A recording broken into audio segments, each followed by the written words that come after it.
Eu tinha 13 anos de idade e eu sempre fui uma menina muito solta, de fazer tudo que eu sempre quis. E eu gostava muito de ir nos finais de semana ir pro trabalho da minha mãe e ficar lá com ela. Era muito livre lá e eu acabava conversando com todo mundo sempre me tratou muito bem. Aí tinha um rapaz que tinha 27 anos de idade. Ele era muito bonito, mas ele nunca tinha conversado comigo. Até que um dia ele disse: "Oi, tudo bem?" E a gente começou a conversar. E aí ele me contou que ele já foi casado, divorciado, tinha um filho. E a gente conversou muito mesmo. E no final, quando eu tive que ir embora com a minha mãe, ele disse: "Poxa, volta aí no próximo final de semana pra gente conversar, eu gostei tanto de você." E, assim, pra uma menina de 13 anos, é claro que eu já tinha um pezinho, assim, na adolescência, né? Já era pré-adolescente, tava com o pé, assim, na juventude. E não era tão criança, mas eu ainda era uma menina. 13 anos não é uma adulta. Então, ele falar aquilo pra mim, um cara tão bonito, é claro que meio que me atiçou. E eu fiquei doida, esperando a semana passar pra poder chegar final de semana só pra eu ir pro trabalho da minha mãe pra conversar e ver ele novamente. E parece que a semana passava rastejando, sabe? Quando chegou o final de semana, eu fui pro trabalho da minha mãe novamente. E lá tava ele. Ele: "Oi, tudo bem?" Ele me deu um abraço apertado, um beijo na testa e... Todas aquelas atitudes mexiam muito comigo, porque era a primeira vez que eu tava vivendo algumas coisas, né? E a gente conversando, passava horas conversando. E aí ele pegou e falou: "Nossa, eu tenho que ir lá em casa rapidinho. Você quer ir comigo?" E aí eu fiquei assim, ele: "É rapidinho, vamos lá." Eu falei: "Tudo bem, então vamos." E a gente foi, né? E eu nem falei pra minha mãe, eu só saí, porque como eu disse, sempre fui muito livre. Depois eu mandava uma mensagem pra ela falando onde eu tava. Eu fui. E claro que na minha cabeça passava assim: será que ele vai me dar um beijo?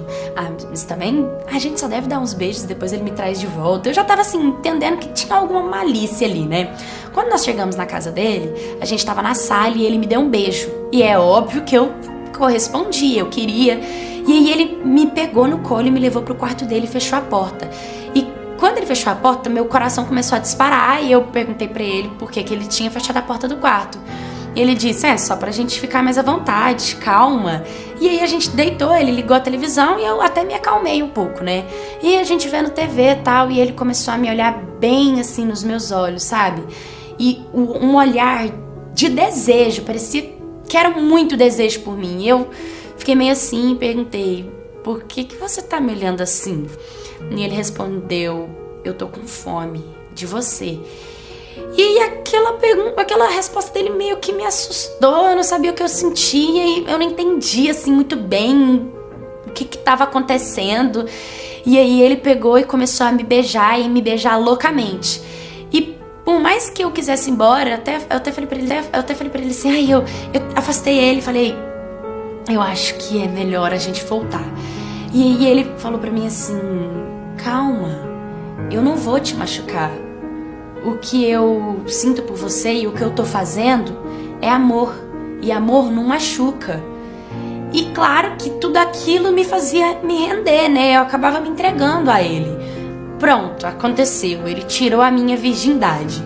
Depois de tudo, eles me tratando super bem, ele pediu pra que eu não contasse pra ninguém, porque eu tinha 13, ele tinha 27, era uma diferença muito grande, muitas pessoas não poderiam entender, que era melhor deixar só entre nós. E claro, tudo bem, eu fui embora pra casa, ele continuou trocando mensagens comigo, e até ligações, a gente ligava um pro outro, conversava, ele era um amigo. Aí ele foi e combinou de eu ir pra casa dele novamente, e eu fui. E aí, já sabe, a gente pegou e ficou, transamos, foi aquela loucura. Depois, quando eu fui embora pra casa, tudo começou a mudar. Ele já tava agindo diferente, eu não tava me atendendo, o celular dele tava dando na caixa. E aquilo começou a me deixar aflita, começou a me deixar nervosa. O que tava acontecendo? Por que ele não quer falar comigo? Porque quando a gente ficou pela segunda vez, ele disse que me amava depois da gente ficar. E como eu disse, tudo pra mim tava sendo pela primeira vez. Então tudo era muito importante pra mim. Aquilo tinha um valor tremendo na minha vida, entendeu? E claro que eu sempre acreditei que isso era recíproco, que ele também sentiu mesmo. E quando ele deixou de me atender, de me ligar, de falar comigo, ser frio, aquilo me descontrolava completamente, porque eu já estava dependendo emocionalmente dele. E aí eu lembro que eu liguei, ele não me atendeu. E aí era de madrugada e nada dele me responder. Eu peguei um Uber de madrugada, bati na porta da casa dele, porque eu tinha localização por eu ter ido a última vez na casa dele. E eu bati no portão desesperada e ele abriu. E ele assustou quando ele me viu, porque o bairro dele era completamente perigoso e eu tava correndo risco de estar ali na porta. Ele me colocou pra dentro e eu chorei muito. A gente conversou e vocês já sabem, né? A gente acabou na cama novamente. E isso começou a ser repetitivo. E ali, quando eu cheguei em casa, eu comecei a procurar bebidas, porque eu queria parar de sentir aquela dor que eu tava sentindo de ser deixada. E a bebida acabava me ajudando a sair daquilo. Só que só saía daquilo naquele momento. Quando eu tava sóbria, vinha tudo pior dentro de mim. E aquilo começou a acontecer mais e mais vezes, dele não me atender, de eu ir pra casa dele, de eu bater no portão, de fazer aquela loucura. Teve uma vez que ele simplesmente sumiu, ele me bloqueou nas redes sociais, ele me bloqueou no celular, foi uma loucura. Depois que ele me bloqueou, eu lembro que tava chovendo muito, muito, eu peguei o Uber, comecei a bater na porta da casa dele e nada, ele não estava em casa, ele morava sozinho, né? Ele não estava em casa, eu sentei na porta da casa dele e eu chorava, e eu chorava, e eu chorava, e chovendo, e eu debaixo de chuva, e minha maquiagem, eu toda ensopada. Ele chegou em casa 3h50 da manhã. Quando ele chegou, que ele me viu, ele não acreditou. Ele me pegou, ele me pôs pra dentro, ele me enfiou debaixo do chuveiro e eu tava embriagada, eu tava meio bêbado porque eu tinha bebido muito. E aí ele me deu um remédio, sabe, pra curar a ressaca. Ele me colocou pra dormir. E no outro dia, sabe, eu acordei, eu fui beijar ele, ele virou a cara, eu fiquei meio que sem reação. E ele me disse que eu nunca mais era pra passar essa vergonha nele. O que eu tava fazendo da minha vida, o que eu tava achando que eu era pra tá nessa loucura, nessa aflição, nessa obsessão por ele, que as coisas não podiam ser assim, que ele nunca mais queria me ver, que ele nunca mais queria saber de mim, que eu tava ficando louca, que isso não era pra acontecer. Eu falei pra ele, mas você me ama, você disse que me amava. E ele disse, mas eu não te amo mais, e não é assim, e aquilo me fez pior. E cara, aquilo foi muito ruim pra mim. Ele pediu que eu fosse embora, sabe? E eu fui embora, eu cheguei em casa, eu só sabia chorar. Chorar. Gente, eu não sabia lidar com o meu sentimento, eu não sabia, com certeza, se acontecesse isso com vocês também, vocês não saberiam lidar com o sentimento de vocês. Eu era nova, eu não entendi o que estava acontecendo, entendeu? E essa obsessão durou quase 3 anos. Eu tentei me relacionar com 2 pessoas e eu não conseguia me relacionar. Eu tentei ficar com outros garotos e só vinha ele na minha cabeça e aquilo me fazia muito mal e eu não sabia o que fazer. Até que eu entrei por outro Instagram, no Instagram dele, e vi que ele tava com uma garota que aparentemente era namorada dele, né? E aquilo me machucou muito, mas me fez entender que ele realmente estava seguindo a vida dele, que eu precisava seguir minha vida. E assim, eu e meu pai sempre teve um relacionamento muito bom. Então eu fui e contei pro meu pai tudo o que tinha acontecido. E o meu pai começou a conversar comigo e disse que o que ele estava fazendo comigo, o que ele fez comigo, a forma com a qual ele quis me conquistar, que ele tirou a minha virgindade, não foi amor. Foi simplesmente interesse dele. Ele aproveitou da situação, ele aproveitou da minha inocência, ele aproveitou da forma com a qual a menina jovenzinha se apaixona fácil, entendeu? Porque como tudo é pela primeira vez, um homem mais velho, uma mão boba, um beijo, uma palavra, um homem mais velho sabe como usar as ferramentas para conquistar uma pessoa mais nova. Porque uma mulher mais calejada já passou por isso, então com certeza ela não se deixa cair nesse papinho, entendeu? Agora meninas mais novas não, elas caem nesse papo e eu caí nesse papo, sabe? E aquilo que o meu pai conversou comigo me ajudou muito a entender que nunca foi amor. Nunca foi amor o que ele fez comigo e nunca foi amor o que eu senti por ele. O que eu sentia por ele era consequência do que ele tinha feito comigo, entendeu? Então eu ter batido no portão dele, eu ter ido atrás dele, bem feito, entendeu? Ele merecia mesmo passar por essa vergonha que eu passava nele, para ele poder entender que o que ele fez comigo não foi legal. Mas com certeza ele não aprendeu, ou aprendeu, não sei, eu nunca mais conversei com ele. Mas o que eu digo é que não caiam em papinho de homens, entendeu? Saibam lidar com esses caras, saibam ter um pezinho lá, sabe? Tenta pegar a minha história como exemplo e entender que muitos rapazes vão tentar se aproximar e vão tentar te usar, mas é por interesse próprio, não é porque ele gosta de você, entendeu? É porque ele quer simplesmente aproveitar daquela situação e da sua inocência. Foi o que aconteceu comigo e tome muito cuidado para vocês também não caírem na cilada de um homem assim. O dia que eu briguei com a menina mais briguenta da minha escola, gente, isso foi em 2017. Eu, sortuda como sou, já entrei na sala de uma menina que não gostava de mim por causa da amiga dela, que eu tive desavenças e tal. Com a amiga dela tinha acontecido em 2016, ela me empurrou da cadeira e ao invés de eu ir lá e brigar com ela, eu fui na orientação. E aí todo mundo ficou me chamando de fracote. Aí quando foi em 2017, eu não queria ser chamada de fracote de novo. E essa menina de 2017 sempre me ameaçava por tudo. Tipo, a gente discutia, ela pegava e falava, eu tô vendo que alguém vai apanhar esse ano, né? E todo mundo sabia que eu não era de brigar, então eles ficavam me falando: não, mas eu acho melhor você ficar pianinho, porque senão você vai levar uma coça da fulana. Só que qualquer coisa que eu falava com os meus amigos, ela se intrometia pra brigar comigo, porque ela era realmente muito brigona. E todo dia eu chegava em casa reclamando pra minha mãe. Só que eu não queria ir na orientação pra não ser chamada de fracote de novo. Então o que eu fiz? Curte pra parte 2. O dia que eu briguei com a menina mais violentona da minha escola, parte 2. Gente, como eu disse, eu já tava cansada da menina ficar me ameaçando o tempo inteiro.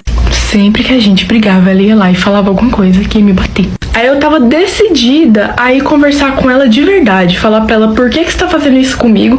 O que eu te fiz e tentar resolver. Aí eu cheguei em casa, falei pro meu tio: tio, tem uma menina fazendo isso, isso e isso. E vocês acreditam que ele mandou eu descer porrada na menina? Tomei coragem, amarrei meu cabelo aqui pra ela não puxar meu cabelo, coloquei um tênis, coloquei um short já preparado assim pra chegar lá e acabar com a menina. Cheguei na escola, tive as aulas, tava tendo prova de matemática, mas antes disso eu fui no banheiro, conversei com umas meninas lá, com umas amigas minhas e contei qual era o meu plano. Aí elas ficaram: bicha, tu toma cuidado que tu vai apanhar dela. E eu: não, vou apanhar não, porque eu tô preparada. Aí ok, começou a prova, na hora que terminou a prova eu levantei e fui falar com ela. O dia que eu briguei com a menina mais briguenta da minha escola, parte 3. Gente, aí eu cheguei nela, já tinha acabado a prova, e perguntei pra ela: por que você só fica me ameaçando? Eu não tô mais aguentando isso, eu vim aqui pra resolver logo de uma vez. Ela levantou, começou a falar que eu só falava merda, que eu era ridícula, e falou um monte de coisa. Ela se mexeu pra frente, eu me assustei e dei um soco na cara dela, mas tipo, foi reflexo. Eu fiquei pensando: ou eu bato ou eu apanho agora, né? Gente, eu tava com que não passava uma agulha. Mas aí eu comecei a socar assim a cara dela, começou a vir um monte de gente tentar separar, virou uma multidão em volta. A professora tava gritando. Eu não briguei de puxar cabelo, eu briguei de soco. Então um ponto pra mim, porque ela sempre brigava de puxar cabelo. Conseguiram separar a gente, levaram a gente pra orientação. Chamaram meus pais, os pais dela. Ela tava toda arranhada, toda, tipo, cheia de coisa. E eu tava limpa. Ela não conseguiu me bater. Gente, eu vou contar a parte 4 agora, tá bom? Vou fazer outro vídeo. O dia que eu briguei com a menina mais briguenta da minha escola, parte 4. Na hora que a gente chegou na orientação, as orientadoras lá ficaram, tipo, de cara. Mas jogaram a culpa meio que tudo pra cima de mim, porque eu que fui até ela. Só que eu expliquei que ela tava me ameaçando já tinha um tempão e contei toda a história. Quando meus pais chegaram, os meus pais não ficaram felizes com a situação. Minha mãe até queria que eu limpasse a rua junto com ela pra pagar o vandalismo. Porque apesar do meu tio ter falado pra eu bater, os meus pais eram totalmente contra de eu bater nela. Não levamos suspensão. Eu só fui embora naquela mesma hora, não continuei as aulas não, porque meus pais não queriam que eu ficasse lá na escola. Só me levaram embora. E depois disso, sempre que ela ia cantar de galo pra cima de alguém, as pessoas falavam: eu vou chamar a Kayla.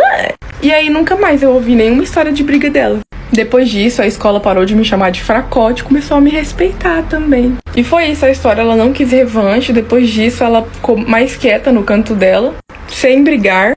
E fim. Conselho para as Marias Fifis: sempre que você for fofocar sobre alguém, preste atenção se não tem ninguém escutando. Um belo dia, minhas 3 primas estavam juntas no quarto fofocando sobre uma outra prima nossa, que ela sempre traiu o namorado. Aí a namorada do irmão de uma prima minha, que também é meu primo, passou e escutou a fofoca.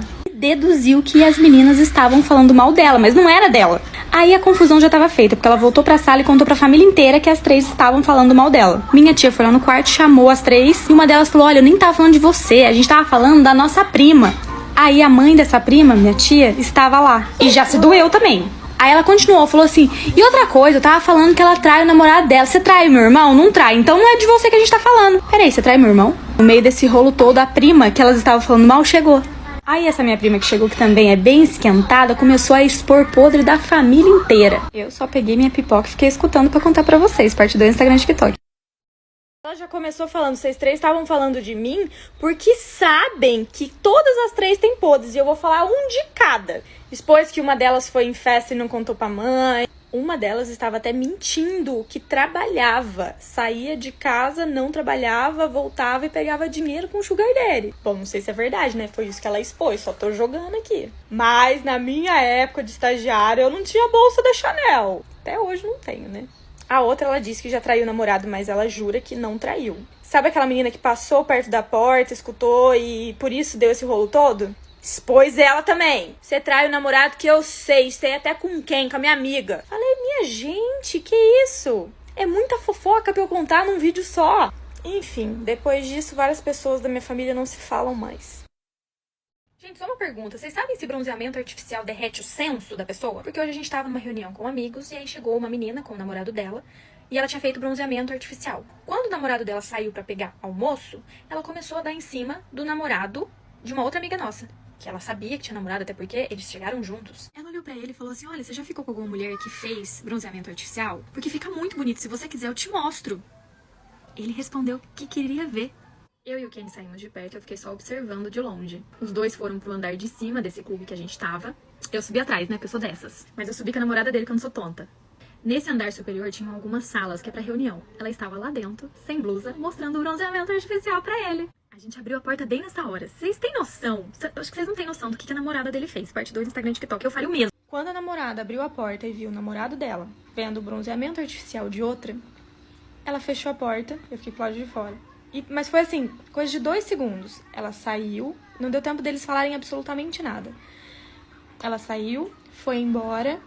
Depois que passou um tempinho, ela mandou uma mensagem no grupo, uma foto. Ela teve, gente, o autocontrole de entrar, tirar uma foto e ir embora. Mandou uma mensagem no grupo, onde estava todo mundo, inclusive o namorado dela, e mandou um textão falando de confiar nas pessoas erradas e que o relacionamento tinha acabado ali. Assim que ela saiu pra ir embora, eu e o Kenny, a gente também saiu. Eu tinha sessão de fotos ontem. Mas, juro, gente, essa história foi a mais difícil de contar. Porque como eu vi junto com ela, parecia que a dor tava comigo também, sabe? Aquela sensação ruim, enfim. Ela teve a melhor atitude, eu acredito. Só que se fosse eu, acho que eu não teria esse autocontrole